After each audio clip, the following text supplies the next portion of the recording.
Welcome back. We're catching up on the latest chapter in how a former pro takes advantage by doing an easy job, so I hope you enjoy this video. Don't forget to like, comment, and subscribe. On a snowy day, Prince Arel found himself grappling with exhaustion, having spent hours interrogating and processing the intruders as mandated by the realm's laws. It seemed their fates were sealed, destined to serve as slaves for the remainder of their lives.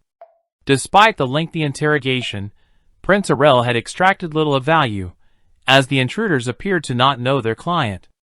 It was a frustrating and fruitless endeavor. Nonetheless, Prince Arel knew he needed to bring this case to a temporary close. Prince Arel felt a sense of resolution, with only a few minor issues left to address. The pressing matters seemed to be largely under control, allowing him a moment to ponder his next steps. Fueled by a newfound eagerness to embark on a different path, he felt a surge of excitement for what lay ahead. He approached the door, his heart swelling with anticipation. As the door swung open, it revealed not just a path to a new room, but a shimmering teleport magic circle, a gateway to uncharted territories and adventures. Prince Arel had entrusted the brilliant peon with the construction of the intricate device, channeling a significant portion of the royal treasury into the meticulous assembly and fine-tuning of magical instruments, which now stood completed before him. The prince chose not to linger on the extravagant expenses involved in its creation. Instead, he found himself in awe of peon's insight into the trade, clearly displaying the hallmark of a seasoned businessman. Almost inadvertently, Prince Arel had become a frequent patron, consistently drawn to the expertise and craftsmanship that peon offered. A sudden wave of homesickness washed over the prince, reminding him of the time that had passed since he last visited his mother's home. Driven by a longing for home, he decided that the teleportation circle would serve as his pathway back. With a sense of eagerness, Prince Arel placed a radiant crystal onto the designated section of the device, initiating the activation sequence of the teleportation circle. As the mechanism vibrated with growing energy, he grasped that its successful operation hinged significantly on the efforts of those manning the other segment of the teleportation circle. While the contraption gradually amassed power, Prince Arel urged Princess Kania to brace herself for their departure. However, Princess Kania appeared somewhat unwilling to make the journey home, questioning the necessity of their immediate return. With a calming demeanor, Prince Arel clarified the wonders of the teleportation magic, emphasizing how fast it would transport them home. Conveying a tinge of worry, he inquired if she had any engagements that day, eager to ensure he wasn't imposing on her time. While Princess Kania had no commitments, hesitation was in her voice. Detecting this, Prince Arel asked if there was something of the matter. Openly, she revealed her anxieties about facing her mother, particularly after their recent altercation. Adopting a nurturing approach, Prince Arel suggested that this journey could potentially offer a golden opportunity to rebuild bridges with her mother. Battling her anxiety, Princess Kania eventually gave in.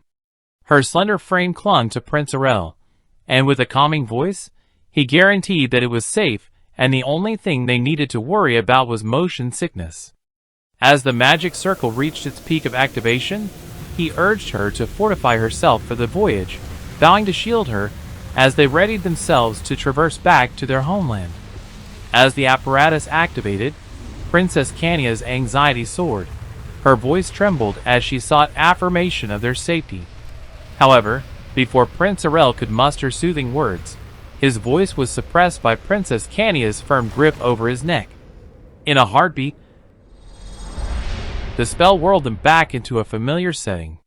Once there, Prince Arel was engulfed in waves of nostalgia.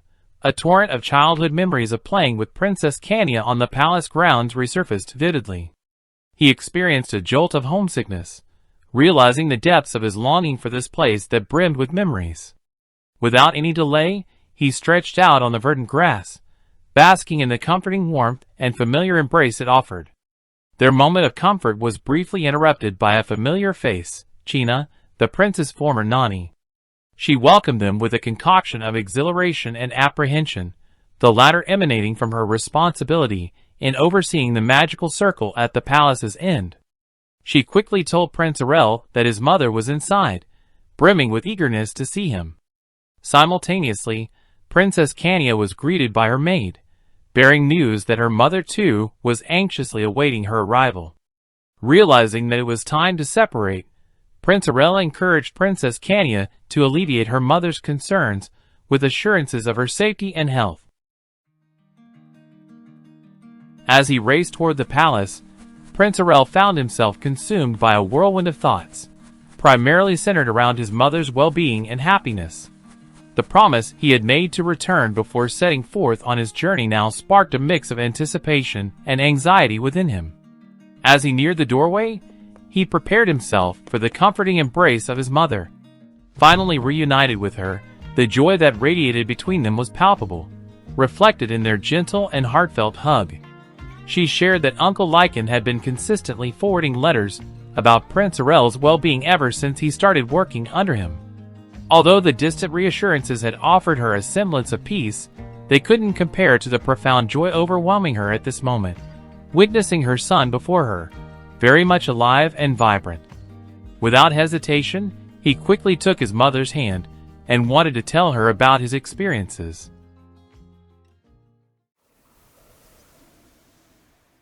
Prince Arel began sharing stories of his Follia adventures with zest and enthusiasm. He vividly described a magical land where, against all odds, rabbits flourished amidst the relentless snow and brutal elements. His mother's eyes sparkled with childlike joy at the mention of these creatures. Opting to sustain this enchanting narrative, Prince Arel tactfully skipped over the part about their surprisingly enormous size. Wow. As they immersed themselves in a delightful back and forth of stories and laughter, Prince Arel's sharp senses detected the approach of several figures. The sudden arrival of the Queen marked an unforeseen shift in their heartfelt reunion. To Prince Arel, her astonishment at his return seemed somewhat rehearsed, especially considering his return was a formally announced event. A spark of doubt kindled within Prince Arel as he observed a mismatch between her facial expressions and actions, sensing an unspoken tension that began to unsettle him. Intent on uncovering the underlying truth, Prince Arel cautiously ventured further, asking her about her well-being as well as Prince Giles. He caught a glimpse of a momentary flash of irritation on the Queen's face, although she was quick to conceal it, maneuvering the conversation skillfully towards discussing the developments in Follia. Despite her efforts to maintain a facade of tranquility, Prince Arel couldn't ignore the nagging feeling that something was off, his instincts prompting him to navigate this seemingly peaceful reunion with utmost caution. As Prince Arel nonchalantly mentioned the prevailing joy among his people, largely due to the revolutionary paper products he had initiated, he sensed a conspicuous shift in the room's energy. The atmosphere became tense, and he noticed that his remarks had notably annoyed the Queen. As the discussion unfolded, she ominously referenced swirling rumors concerning the paper products, thereby escalating Prince Arel's caution and intrigue. The conversation concluded rather suddenly, with the Queen taking her leave. Still, take care of yourself. Her parting words laced with a seemingly artificial undertone of worry for Prince Arel's safety. Once the Queen had left their presence, Lady Livana didn't hesitate to comment on the noticeable shift in the Queen's attitude. Prince Arel chose to dismiss it, suggesting that perhaps she was simply having an off day. Yet, amidst the blossoms and serene waters of the palace gardens, Prince Arel couldn't deny the storm that was gathering. The unsettling interaction with the Queen seemed to align all too well with the dark whispers and troubling occurrences that seemed to be emerging from the corners of the kingdom. Within him, a silent vow took form, firming up his resolve to stand guard, ready to face what seemed like an inevitable confrontation that loomed on the horizon.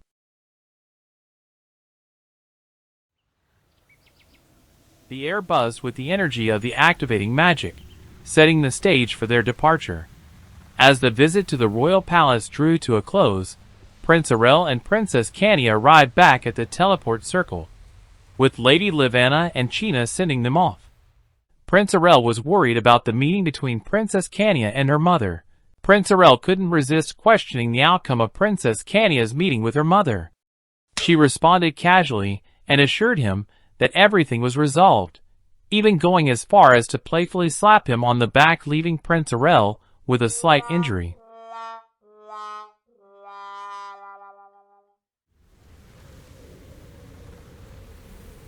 As the magic teleport circle was finishing, Prince Arel and Princess Kania said their heartfelt goodbyes to their family. In the days following their return to Falia, Prince Arel found himself grappling with a new situation. Anxiety enveloped him as he contemplated the necessity of recruiting mages for his estate. Several compelling reasons urged him in this direction. One was the management of the teleportation magic circle, then the convenience it would bring to his role as a lord, and their ability to accelerate crop growth. A skill needed considering the significant deforestation occurring due to paper production, as well as a role in fortifying the estate's defense against potential attacks. And the list goes on for our lazy lord. As he thought about it, the significance of having mages on hand became increasingly clear. Financial constraints were not a problem for Prince Arel, so hiring them would not pose a problem. Moreover, considering the recent raid on the factory by mercenaries, the addition of mages would potentially heighten the security and defenses in the town. The prince couldn't shake off the nagging thought of how the outcome might have differed had mages orchestrated the attack. Despite the formidable prowess of his knights in confrontations, Prince Arel couldn't ignore the potential advantages of harboring a team of stealthy mages capable of launching unseen attacks. Thinking about the complexities of his current situation, Prince Arel recognized that acquiring the assistance of mages was more than a convenience. It was a vital tactical move. Armed with this insight, he set forth a recruitment notice, aiming to attract skilled and seasoned wizards to establish residence and dedicate their service to him. As the ink settled and the royal seal adorned the parchment, Prince Arel's aspiration of forging a fortified and prosperous Falia felt increasingly tangible. Moreover, Prince Arel thought about the implications of seeking aid from the magic tower, acknowledging the steep costs and substantial resources that it would require. He was cautious of the extensive influence the tower wielded, which he thought would prove annoying to navigate. Therefore, Prince Arel figured that the individuals who responded to his call would be those independent of the magic tower's grasp.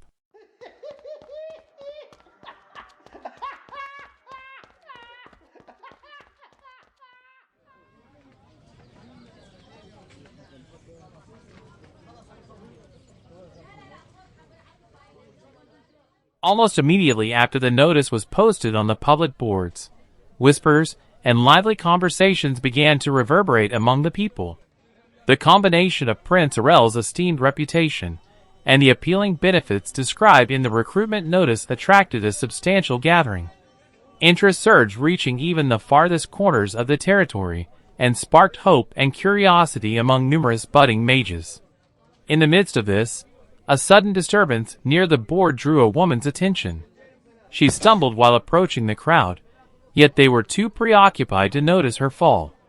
Quickly shaking off the dirt, she regained her balance and began moving through the crowd with both apologetic murmurs and resolute steps, her gaze firmly fixed on the enticing opportunity presented on the board.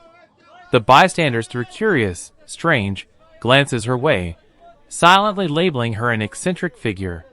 Little did they know, this was merely the commencement of her adventurous journey.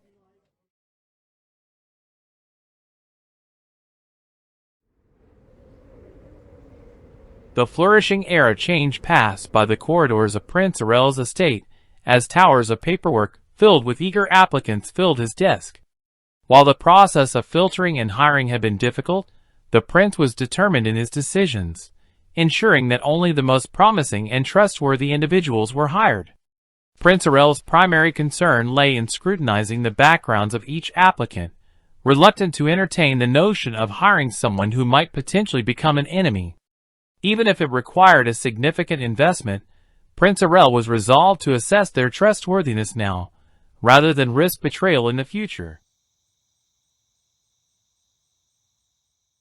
After a meticulous screening process, the time came for the interviews. Just as in the night selection process, each candidate was questioned about their motivation to join. Prince Arel found this phase slightly more tedious, yet necessary, and as the candidates stood aligned, Prince Arel personally selected a standout group of 12 mages, each demonstrating a distinct promise and ability. As individuals handpicked by him, he urged them to undertake their roles with unparalleled dignity and pride. Gratitude filled the hearts of the newly appointed mages, who were eager to serve under Prince Arel's wise leadership. On average, the mages' skills were at the third-class level, and the prince had picked all the good ones after taking their age and background into consideration. In a commanding tone, Prince Arel described his plans for the future. He fervently spoke of entrusting the mages with critical missions, pledging to invest in the honing of their abilities. A multitude of responsibilities awaited them. As the prince laid out his visions, he inquired about the presence of any fourth-class mages, and among the group, two figures, Mukoi Blob and Diareki, stepped forward, acknowledging their respective standings. Prince Arel found himself mesmerized by Mukoi Blob's appearance. Although he usually prided himself on valuing skill over appearances, he couldn't resist being drawn towards Diareki almost immediately. Share your thoughts below. Would you prefer Mukoi Blob or Diareki as your personal mage? The fact of the matter was that Prince Arel seemed to be masking his true motivations. The underlying reason for his favor towards Diareki over Mukoi Blob stemmed from an earlier encounter. As Prince Arel initiated the subsequent interview, Dia promptly volunteered. Recognizing her potent skill set, Prince Arel acknowledged that she could thrive in any environment. He then inquired about her peculiar choice to work in the frosty terrains of Falia. Initially caught off guard, Dia's face was filled with confusion before she earnestly expressed her desire to serve Prince Arel. This admission caught everyone in the room off guard, especially the prince, causing him to drop the documents he was holding. As the prince tried to decipher the genuineness of Dia's intentions using his abilities, he found himself posing another question and asking if she had applied just to work with him. Dia offered a simple nod in response, and at that moment, Prince Arel discerned no malice or deceit in her attitude. Instead, he saw only a deep-seated resolve and sincerity radiating from Dia, leaving a good impression on him. Thus, Dia earned the coveted position of Prince Arel's exclusive mage. Following the interview, Prince Arel explained the tasks and benefits associated with their roles. Leading the assembly of mages to a grand unveiling, he first decided to showcase the brighter aspects of their new environment. The atmosphere buzzed with astonishment and eagerness as the doors swung open to reveal a vast library, an apparent treasure trove of various genres of books. However, these were no ordinary volumes that lay before them. These were coveted grimoires, each bearing the seal of approval from the Magic Tower, a testament to their rarity and value. Not only were these tomes a financial luxury, but the acquisition of the certification from the Magic Tower was a feat in itself. Prince Arel harbored hopes that this sanctuary of knowledge would serve as a crucible for the mages to refine and elevate their craft.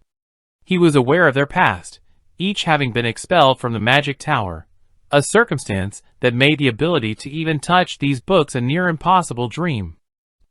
However, this privilege came with a stipulation. In exchange, he required them to exhibit measurable progress and maintain a meticulous record of their research, fostering a cycle of growth and accountability. Unbeknownst to them, the library served a dual purpose. It was a reservoir where Prince Arel could delve deep into the world's magical systems, nourished by the fruits of their laborious research. Every stride in the mage's performance increased his power. As they treaded the snowy carpets of Falia's forest, Prince Arel explained the critical duties awaiting the mages. They were tasked with overseeing the management of the forest areas affected by logging. Once a sanctuary of lush trees, the forest now faced the expanding demands of the booming paper industry, resulting in a noticeable depletion of its natural resources. If this unchecked logging persisted, the forest risked becoming barren hills in due time. Recognizing this, Prince Arel took responsibility for this role and ensured a solution to fix this, as he pointed at a freshly planted saplings as a starting point for their magic. As the mages circled around the sapling, they dug their staves into the ground and started their incantations. Prince Arel, witnessing the sapling's miraculous transformation into a towering tree, gave him insight into the process. It was more complex than mere mana infusion. It demanded precise control and adept magical techniques to adjust the energy transfer. Though impressed, Prince Arel's ambition nudged him to ask about the possibility of further accelerating the growth. A veteran mage then stepped forward, curbing the prince's expectations with a dose of botanical wisdom. The mage explained that a sudden spurt in growth could potentially spell doom for the trees, as plants need periods of rest to flourish naturally. The mage assured that a steady, monthly growth pattern would create a rejuvenated forest in approximately 6 months, setting a realistic yet promising timeline for their future. Reflecting on memories from one of his past lives, Prince Arel recalled witnessing a world with environmental problems, and that the reality of living there would be too harsh for these mages to understand. Yet, as he stood amidst the mages, he liked their 6-month restoration plan and delegated this task to them with a sense of faith and anticipation. The next group of mages were tasked with maintaining the village fields. Prince Arel wanted them to foster agricultural self-sufficiency within the Falia community, moving beyond their current reliance on hunting. As a mage questioned the specifics of the task, primarily involving crop cultivation, Prince Arel confirmed it but extended the work further, wanting to expand the field to all 12 villages. This magnitude seemed to momentarily sap the energy of the group. However, Prince Arel was quick to lift their spirits, stressing that his objective wasn't to take over the villagers' role in crop cultivation, but to rehabilitate the fields, enabling the locals to cultivate crops themselves. To streamline this ambitious project, Prince Arel presented them with a blueprint that would guide their efforts. Following a brief discussion, the mages suggested harnessing magical tools to simplify the process, which Prince Arel had already brought, and encouraged them to initiate a trial run. As the arrangement of magical tools began, the strategy was clear. They needed a magical barrier that would shield the crops from Fahelia's elements, while still permitting the nurturing warmth and light of the sun to foster growth, thus creating a structure that allows them to regulate climatic conditions, such as temperature and humidity. Almost like a greenhouse, but this was called a mana house. Prince Arel was delighted by this approach and pictured replicating this system across other villages, thereby securing a steady food supply for the village. After that, he distributed responsibilities amongst the mages, tasking two with spearheading the research department of magical tools, while the trio were in charge of guarding the castle and territory. As for Daya, her role would be all-round, switching between safeguarding the prince and doing various errands at his request. In Prince Arel's eyes, Daya was a special magic shuttle that enabled him to wield magic beyond his usual means. He even requested Daya to hone her skills further, an order that she vowed to rise to the occasion without falter. Suddenly, a book slipped from Daya's pockets, falling to the ground. Prince Arel picked it up, and he recognized this book. Anyone can become a knight, intermediate-level book. The book, filled with complex theories surrounding aura, was a puzzle to many, as it had previously found little favor amongst the knights because they struggled to grasp its complex concepts. Prince Arel was intrigued, as he wondered about the connection between Daya and the book that was meant for knights. Asking about where she got the book, Daya explained how it was a lucky find from an acquaintance. But the content within had deeply resonated with her, unearthing striking similarities between the knight's utilization of aura and how mages recover their mana. In Daya's eyes, the book was nothing short of a masterpiece, a sentiment that grew into unwavering loyalty towards its author, Prince Arel. Daya even confessed her readiness to travel the continent if necessary, all to serve the prince, who had enlightened her through his book. Plus, Dia admitted that the culinary delights of Thalia had also played a significant role in drawing her to this place, offering a whimsical yet genuine response for her allegiance. As Prince Arel absorbed Dia's passionate words, and the unusual yet heartfelt words of her loyalty, he had hoped that he'd choose the right person for the job. Because entrusting Dia with a critical role at his side marked a decisive step, one filled with faith in her abilities and commitment. Amidst the budding projects and the vibrant energy of the new employees within the castle walls, Prince Arel hoped that everything would be fine.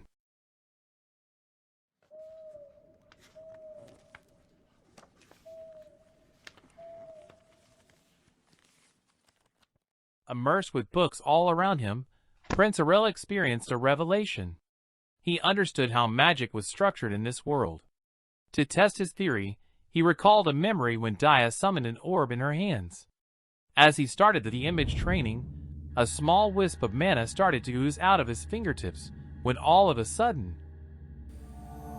surge of mana started flowing around Prince Arel, and as he opened his eyes, he noticed that he was able to control mana freely. Surprised by this outcome, Prince Arel wanted to change his self-proclaimed title as Pro in the past life to a Magic Pro now instead.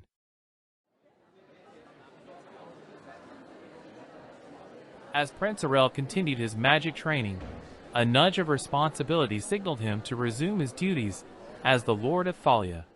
The first item on his agenda was to venture to the bustling capital of Arnesia, escorted by his loyal guard, Asha. The main goal of their journey was to visit Aiken at the iron factory, a haven for dwarven blacksmiths. However, the atmosphere soured for Asha as she fumed at the sight before her. In her eyes, the smithy was a place of disorder and disrespect. Recalling back to when the dwarves had little to no respect for Prince Arel. As she turned towards Prince Arel, she vowed to reduce the establishment to rubble should they witness even a sliver of disrespect from the dwarves once more.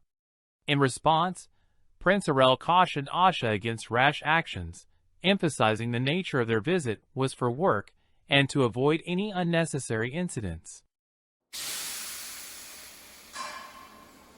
As they stepped through the doorway, the surroundings seemed to change. Warm steam billowed around them, enveloping the area in a thick mist that momentarily disoriented Prince Arel. The unexpected surge of heat left him feeling parched and uneasy, with a nagging urge to retreat bubbling within him. But out of the veil of steam emerged a figure, a young man with weary but kind eyes. He introduced himself as Ben, a disciple who had devoted a staggering 15 years to apprenticeship under the renowned Master Aiken. Without hesitation, Ben navigated them through the heartbeat of the iron factory.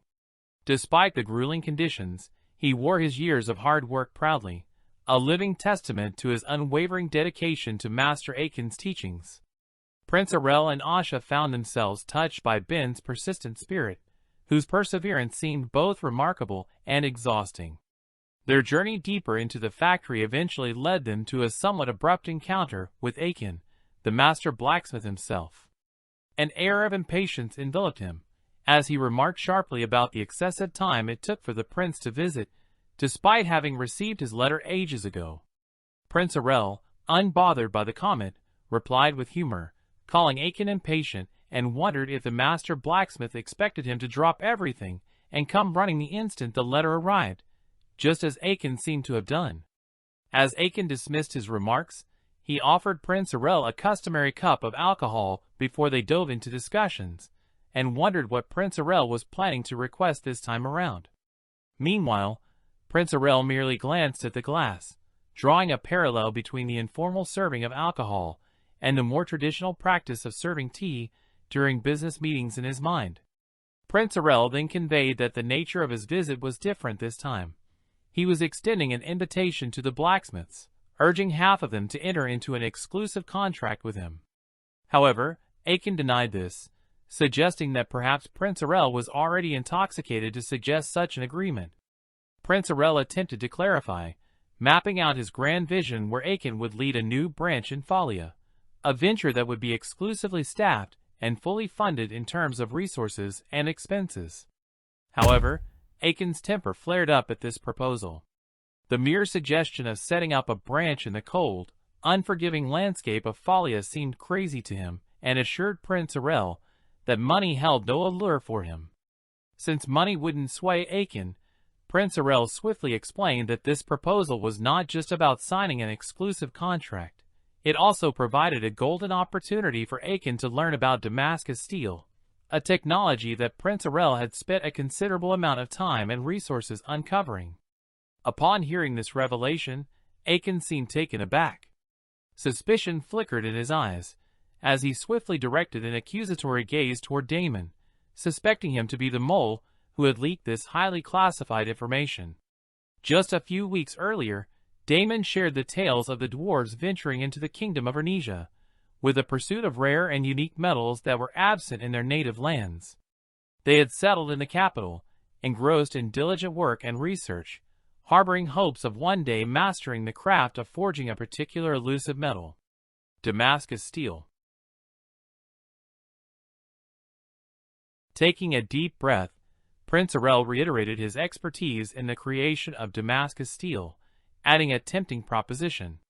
Under the exclusive contract with Prince Arel, they would be the first to see all kinds of new technology. The prince could almost feel the shift in Akin's tone. A spark of interest kindled at the mention of new technologies. He pressed on, painting a vivid picture of a collaboration where the knowledge he harbored met the unmatched skills of the dwarves, making the creation of Damascus steel as straightforward as unraveling a roll of toilet paper. Akin hesitated, yet curiosity asked about the precise terms of the exclusive contract that Prince Arel was eagerly promoting. Prince Arel suggested a 10-year contract, a proposition that Akin immediately rejected but counteroffered a shorter 3-year term. Following a period of negotiations, they mutually agreed upon a reasonable middle ground of a 5-year contract. As they reached a conclusion, a sense of accomplishment washed over Prince Arel as an agreement was settled. Akin, however, requested a month's grace period to discuss this with his fellow dwarves.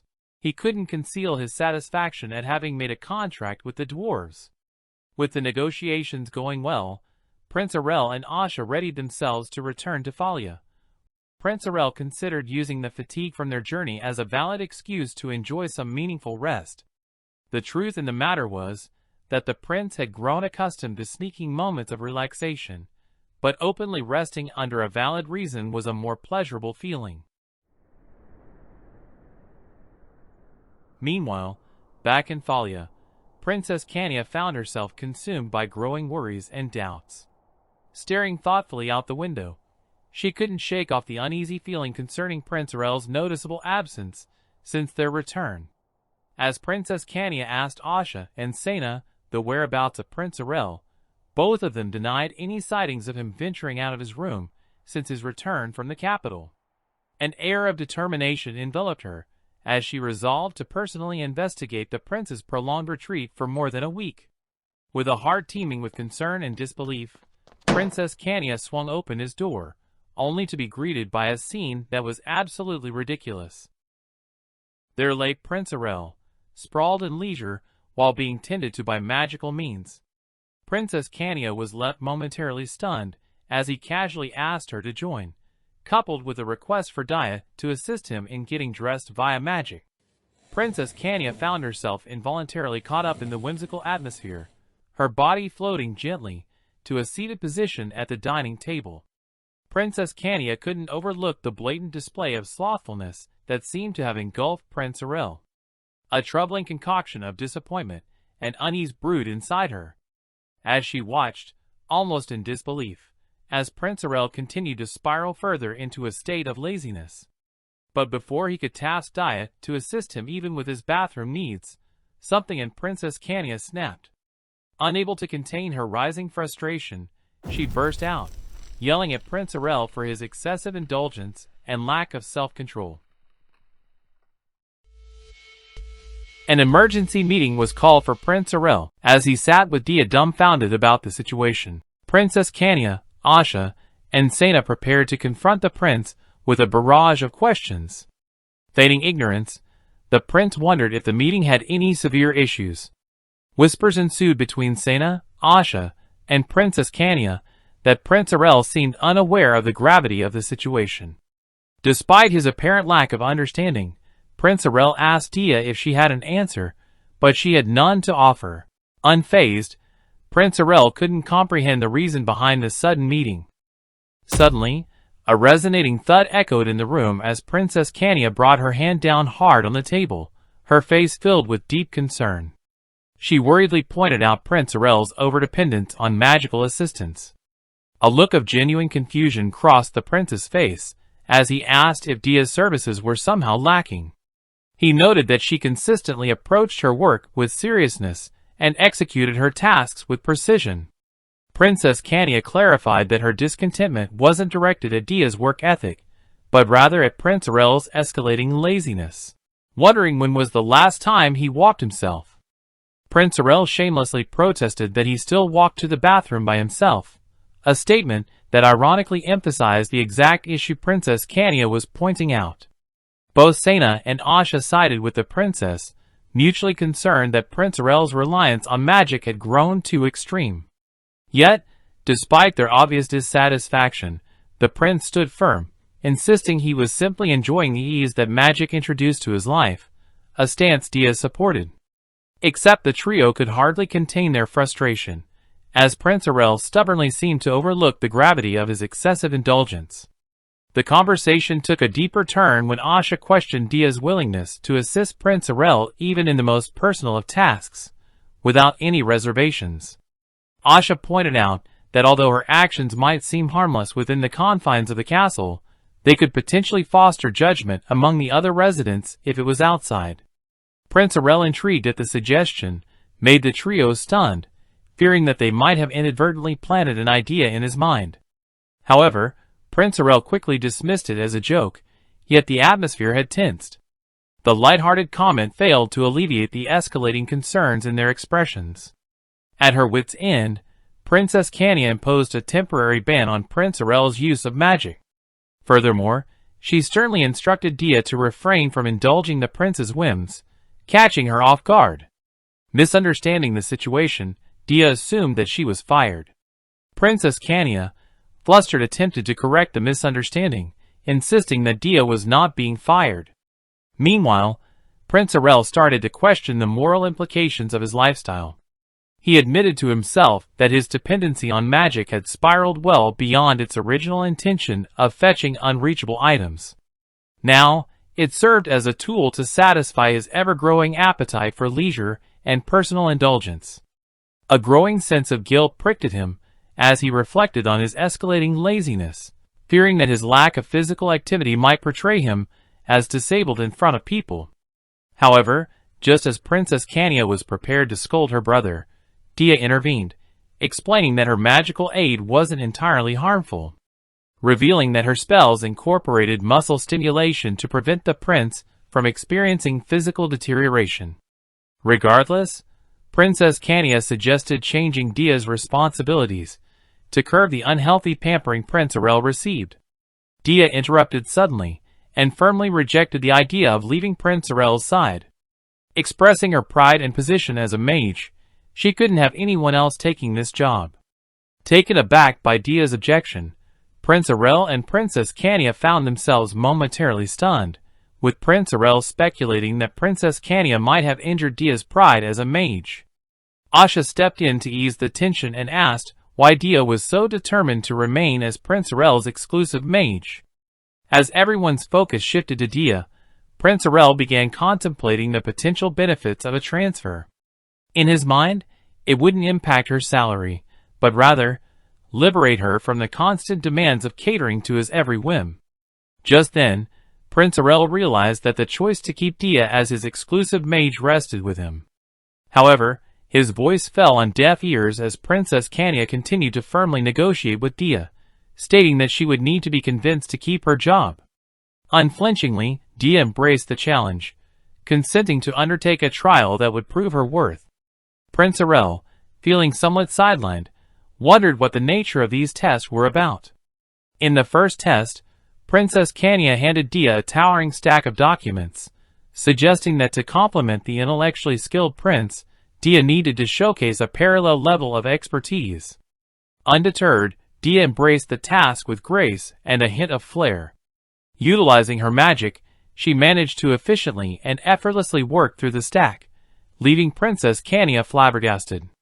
Prince Arel chimed in, indicating that Dia had already proven her capabilities many times over, given that she had been managing his share of paperwork. After all, the principle of magic was the application of intellect, a field where Dia excelled, nullifying any doubts regarding her failing the initial test set by Princess Kania. Next, Princess Kania ushered them into the palace kitchen. She pointed out that Prince Arel was picky about his food, hence the importance of Dia being adept at satisfying his culinary preferences. Dressed fittingly for the occasion, Dia eagerly stepped up to demonstrate her culinary skills.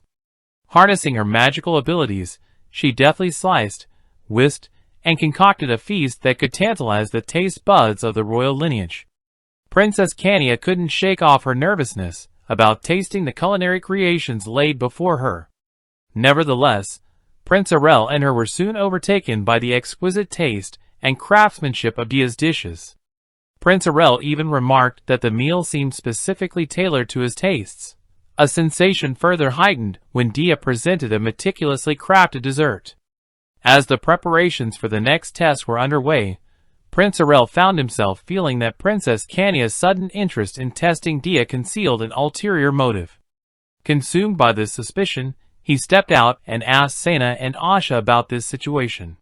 Soon enough, he uncovered that Princess Kania harbored suspicions towards Dia stemming from an incident that occurred just a few days ago. In this unsettling event, a security system crafted from magical tools had been found partially compromised, and the perpetrator remained at large. While no concrete evidence linking Dia, the appearance of a mysterious letter that was left behind urging Dia to return to the magic tower cast a web of shadow over her. The cryptic letter and the curious circumstances surrounding it seemed like fragments of a larger, troubling puzzle, potentially unveiling the depth of Dia's relationship with the magic tower and perhaps revealing the true nature of her loyalty to the prince. Prince Arel wondered if Dia was shown the letter as Asha and Sena confirmed she did. However, they noted that not a trace of agitation was on her expression, and she didn't even say anything about the letter. Unfortunately, Dia's unwavering loyalty now cast her in a suspicious light because of her excessive pampering of Prince Arel. Trying to ease the tension, he joked that it must be due to his irresistible charm, a remark that Asha and Sena did not appreciate. Deep inside, Prince Arel harbored a secret. He already perceived the true nature of Dia through his special ability, and was well aware of her genuine affection and unwavering loyalty towards him. However, sharing this information was not an option. Prince Arel had no way of explaining this to either Princess Kania or his knights. Prince Arel was haunted by the memory of the Dark Mage's attack on Princess Kania, an event that had left an unforgettable mark, fostering a lingering discomfort around mages. This recollection casts a new light on Princess Kania's current actions, allowing him to empathize with her fears. Before jumping to conclusions, he asked Sena and Asha to grant him some time, and to stop Princess Kania from her unnecessary tests, while he looked into Dia's problems instead. Now, Prince Arel found himself at the helm of an investigation that not only sought to protect Dia's honor, but also aimed to preserve the unity and trust that bound them all. Thank you for watching. I hope you enjoyed this video. I'll be uploading the next video a couple of days after chapter 45 comes out, so we will be caught up with the latest chapters. Don't forget to like, subscribe, and share with your friends. I'll catch you on the next page.